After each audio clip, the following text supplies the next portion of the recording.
welcome to the Coach's Corner, presented by the Jones Journal. This is Matt Boggs. We are here at Jones Assembly of God. JAG is one of our sponsors, and we're thankful to them for letting us use their space. And I'm joined here by Coach Martin. Coach, how are you doing tonight? I'm doing great, Matt. Thanks for having me. Absolutely. So, last time out, you were on the road at Chandler, victory 27-15. Talk about that game a little bit. Well, it felt like the kids came out and played a physical game. We challenged those guys to be more physical and really push the pace of the game. And, even that we miscued in some areas, we felt like we grew as a team throughout this, the start of our second game in district play. And, really overall grand scheme, know that there's still a lot of improvement that can be made, but felt really good about it after we finished up that night. Let's talk a little bit about that resiliency. So, opening drive of the game, get down really close to the goal line. Unfortunately, have a stop on a fourth down play. Then a little bit later, there was a fumbled snap that gets picked up. In the third quarter, got the interception. In all three of those cases, the next time your offense got the ball, they scored. Right. Talk a little bit about that resiliency and what that means for your team. Well, it's one of those things where you got to have that refocus moment. You've got to get back into the flow and where we're at, from a mental aspect, and really sharpen everything in there and look at making your opponent stop you, not yourself. And those are some of the things that we talk to our team about, is those self-inflicted wounds that we've got to be able to go out there and eliminate. Now, that's part of the game. Those things happen. It's also how you are able to bury that and come back, and those are the things that we're really proud of, because a lot of times you can carry that stuff around with you and it just culminates more and more miscues. And we were proud of our kids to be able to bounce back each time one of those adverse type situations happened. And we went out and played some solid defense, got the ball back, and then went and scored. Now, we're at the halfway point of the season, and so the more we're looking at the numbers, we're looking at trends. These aren't flukes here. You've got 5 receivers that have double-digit receptions. You've got 4 receivers that are averaging over 50 yards per game. What does that do for your offense with that kind of skill? Well, the whole thing that we always try to focus on is being balanced. And even in where we get into ball distribution is trying to stay balanced to where the defense has got to play you much more balanced. They can't just overplay one kid, and then take that one player away. And now it's kind of one of those deals where we've got several guys with multiple receptions in a game. Then a defense has got to be really balanced, and that's where we like to get them from the standpoint of where we want to attack at. We'll get to the nuts and bolts of the game here in a little bit later, but homecoming is this week, and the theme of 2020 has been, this is a year unlike any other year. So normally, if we're getting ready for homecoming, we'd be talking about all the festivities going around. That's obviously scaled back a little bit. But talk a little bit about the importance of homecoming for the community, for the team, and what we're doing. Well, it's one of those traditional things that, we wanted to try to do everything possible to preserve. There are some things that we usually do during this week that we're not able to. And, that's just, it's understandable with, this whole entire year. There's a lot of traditional things that, throughout this entire year that we're not going to be able to do. And it's just, the big part of it is still being able to play. We still are able to have the homecoming aspect of it. It's going to look a little bit different, but it's something that is always a huge tradition here in Jones, and the kids can still go and partake in what is, what we're still able to do, and those types of things, and then go out, and play well tomorrow night. It kind of caps that off as a great week. We may not have been able to do all the things traditionally, but at the end of it, come in there and play a great game tomorrow night and kind of close out the week. Well, let's move on to talking a little bit about Crossings Christian. That's a new opponent. Right. So they're making the transition from Class A ball to Class 2A. Now they're in your district. Let's talk about that game against Crossings Christian. Coach Keithley and his staff, they do a great job with their kids. They moved up from Class A, like you said, and came into to 2A this year. Always have been a really competitive team in Class A.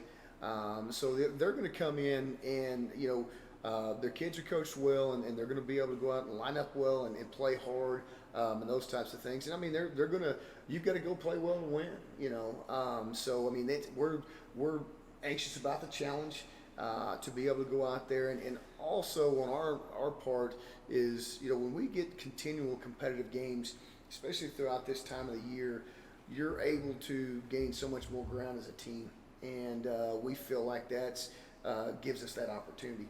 And we're really looking forward to that as we pursue on through this district run. Okay. Well, any other thoughts you have on the game or anything else tonight? Well, we're just, Matt, we're excited about being playing. There's throughout each and every week there's the schools that get shut down and can't play, and we're thankful we get to go out and play each week. The kids put a lot of work and effort into it.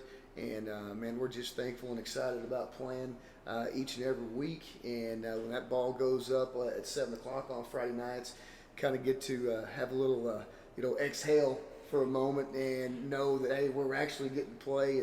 And we get a few hours of normal. And then once that last tick goes off the clock, kind of goes back into that, dealing with everything that we're dealing with this season. But I think it's just the joy of that, of being able to go out there and play. Okay. Well, Coach, we appreciate you taking the time to You visit bet. with us tonight, and good luck tomorrow night. Thanks so much. Now, that's going to be tomorrow night, 7 o'clock, Friday evening, the Jones Longhorns versus the Crossings Christians Knights. Our broadcast, our YouTube broadcast of the game, will start a little bit early with the homecoming festivities.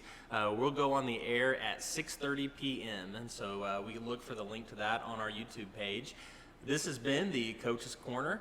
I'm Matt Boggs. Thanks again to Jones Assembly of God for letting us use their space. Thank you.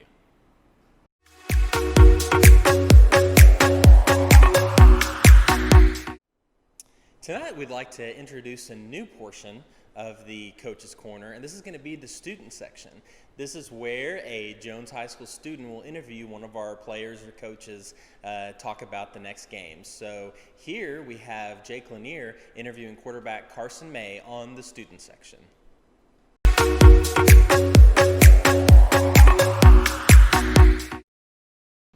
Welcome to the student section. My name is Jake Lanier. I'm a high school junior at Jones High School. I'm here with Carson May. He's also a junior. He's the quarterback for the Jones High School football team. Today we're going to be running through a little interview.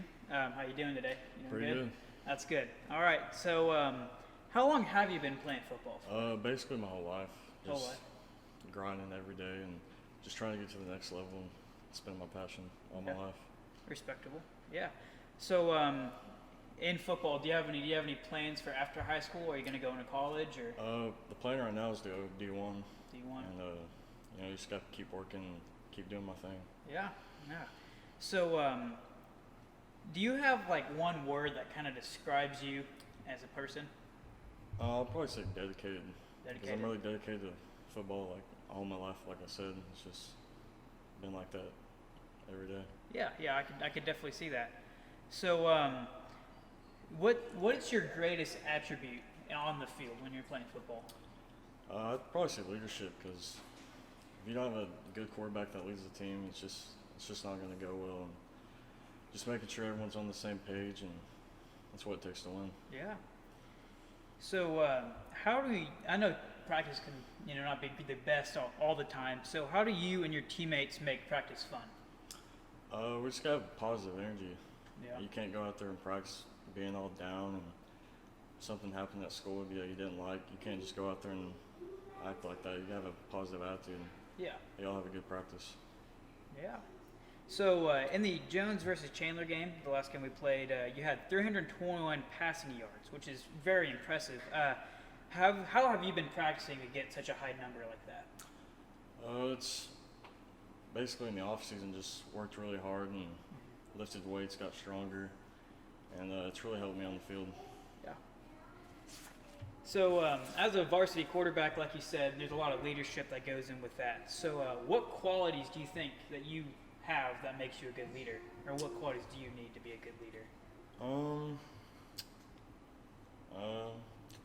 Not really sure about that one, but just being in control of the guys and Yeah.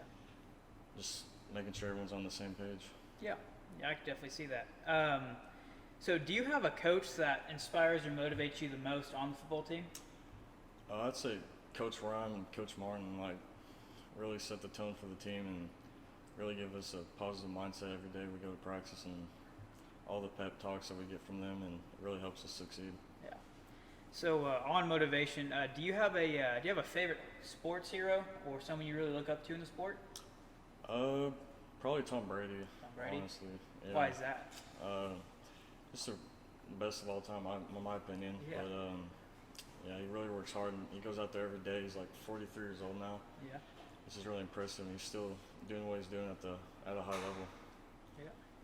So what is your most memorable moment in football in your career, or do you have one? I don't really have one, honestly. Really have one, just really in it for it. No. Yeah.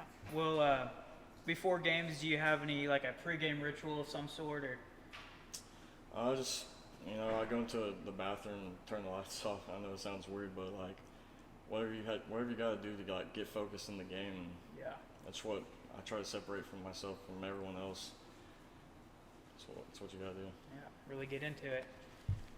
Well, so this upcoming game is going to be a really good one. Have you been working on anything in particular to get ready for this game, or has it been the same kind of routine? Really working on my speed, like rolling out and just getting depth while I go out, and just working on my speed. Yeah. Are you pretty excited for this game? Yeah, it's always a good time when homecoming comes around, but it's gonna be a good game. Oh yeah. So do you have a message for all the fans or all the players out there watching this right now? Just come out and support, and we'll do our job. Alrighty. Well, this has been the interview with the student section. My name is Jake Lanier. Y'all have a good one.